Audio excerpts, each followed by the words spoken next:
You ever wake up one of those mornings and hope out over your yard, your own slice of the American dream, and think to yourself, surely no evil could ever befall this place?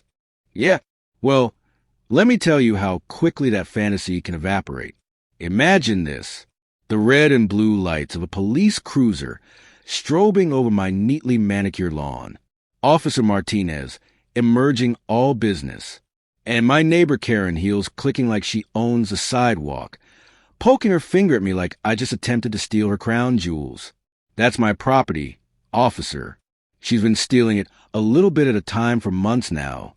My heart pounding so hard I can hardly catch my breath, holding the deed to my home in hands that refused to cease shaking. What Karen had no idea was that this was not just a turf battle over a patch of grass. No, this was going to blow the lid off a secret that would bring our two lives into the public eye, and not for good. That morning, I was simply out there wearing my gloves, planting, climbing roses along what I'd measured a dozen times as my boundary. Me, Sarah Chin, the new face on Maple Street. 6 months I'd been there, and I'd already learned that every inch of ground is a battleground if you live next to a woman like Karen. She emerges from her house dressed like she's just gotten off a yacht, white capri pants, coral-colored blouse, hairstyle like it's just been done for a magazine photo shoot, and those shoes click-clacking down the sidewalk toward me like the ticking of a bomb. Excuse me, what do you think you're doing? I just pushed some hair out of my face and said, planting roses in my yard. My yard? She pounced back, standing over me like she thought I would shrink. But you know what? I'm 5 feet 4 inches on a good day, and I've had plenty of practice not letting people look down at me. I had this property surveyed when I purchased it. I informed her, this is my land.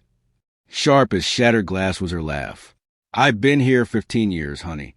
I know where my line is. Well, then you've been wrong for 15 years. I retorted, and you could see her entire face go through the stages. Shock, anger, and then that icy lawyer look. We'll just see about that, she growled, pulling out her phone to call the cops on the spot. Playing so flustered and terrified. You'd think I'd drawn a knife, not a garden trowel. My neighbor is damaging my property. She wailed, a dispatch finger up to stifle me whenever I tried to protest. I swear the woman could get an Oscar. Officer Martinez arrived calm, but exhausted already. Karen launches into her act. This woman's been stealing my yard for months. He turns to me, and I lay it out plain. I have a recent survey. I have the deed. She's mistaken. Naturally, Karen brings out the 15 years line again.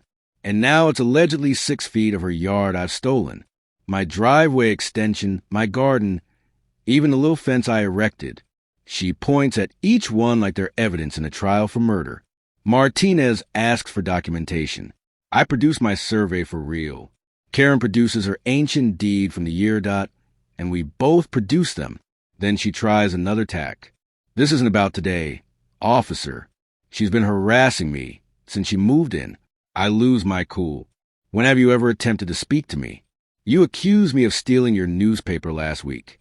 She has no comeback to that. Just that practiced little smile. I grab my documents, shaking, and try to convince myself that this will all be sorted out like grown-ups. Karen's got the HOA on her side, too. I get a call from Robert Harrison, HOA president. Nice enough on the surface, but beneath you can feel the threat. He sits in my lounge with a hand-drawn map. Tells me Karen's assisted in making clear the boundaries. Says I'm breaking landscaping rules and will be fine unless I simply move the fence in the garden. Yeah, easy for him to say. When I dig into polite mask slips, suddenly, I'm being threatened with liens court, even losing my home. And it's all wrapped up in this false smile, this blather about community standards. At one point, he actually says, I understand that property ownership might be new to you. You see what I'm saying? Right there. I know this isn't about fences or roses. This is about who they perceive can be here. I evict him, then I call Emma Rodriguez, my friend's sister and a real estate attorney who's tougher than any HOA in the state. She says to me, document everything. Write down what he said, and from now on, record every interaction. That's when the fear starts to melt into something else. Anger. They want to run me out just like they did to the last 3 families. Yeah, twist time. My elderly neighbor, Mr. Peterson, fills me in.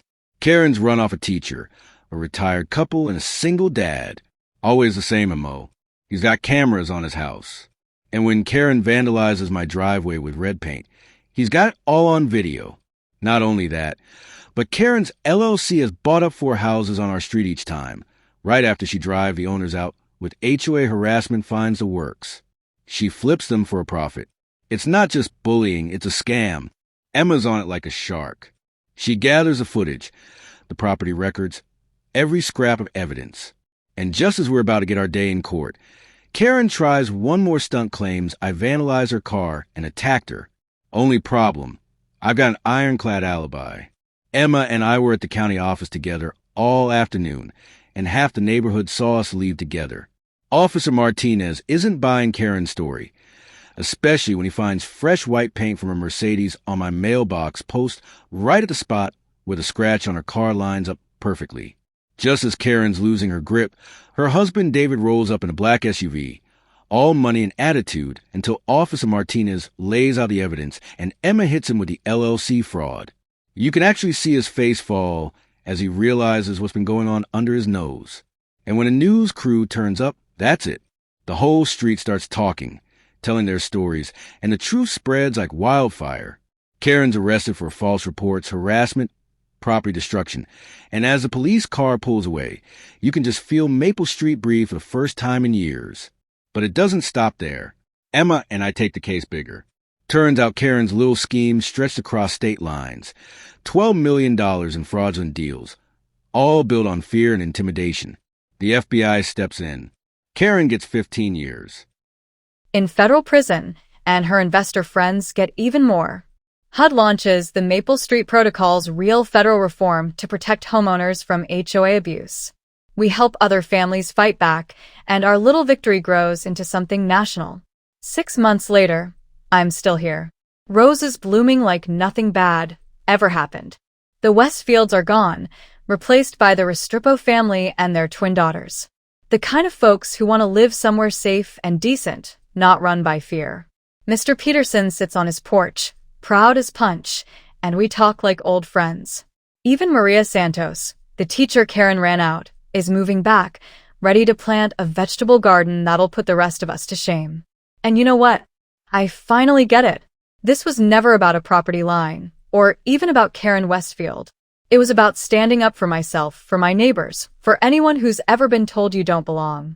I fought for a few feet of dirt and ended up helping change federal law. As the sun sets painting Maple Street gold, my phone buzzes with messages from people I've never met. You gave us hope. My mom calls, tells me I ought to write a book about it all. And maybe I will. Because sometimes the only way to beat a bully is to plant your feet Rose's fence and refuse to be moved. So, what do you think?